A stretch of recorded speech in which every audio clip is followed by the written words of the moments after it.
আপনাকে এসে শুধু বলবে আমাকে একটা ভোট দিয়ে। দেখেন, ভোট আপনারা 54 বছর থেকে দিচ্ছেন। যখন শেখ হাসিনা 2009-এর পরে ভোট চাইতে এসেছিল, তখন আমার মনে আছে যে পত্রিকায় তার বোরখা ছিল, বোরখার নিচে ব্লাউজের হাত ছিল এতদিন পর্যন্ত।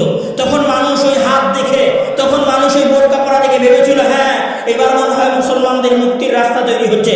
সব বাংলাদেশের ধর্মপ্রাণ মুসলমানেরা হাসিনাকে ভোট দিয়েছিলেন। তারপরে 17 বছরের রাজত্ব আপনারা দেখেছেন।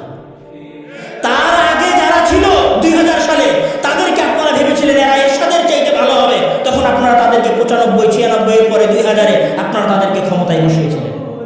যতবার আপনারা আশা করেছেন, যতবার আপনারা আশা রেখেছেন, ততবার আপনাদের আশা 1947, 1971, তারপরে 24, তার আগে এরশাদের আন্দোলন, সকল আন্দোলনে আপনারা যতবার আশা করেছিলেন যে দেশ পরিবর্তন হবে, কোনোবার আপনাদের দেশ পরিবর্তন হয় নাই, হবে না। আগামী 1000 বছর যদি আপনারা এইভাবেই জীবন দিতে থাকেন, কোনোদিন এদেশের ভাগ্যাকাশে এদেশের সাধারণ মানুষদের নতুন সূর্য উদিত হবে না।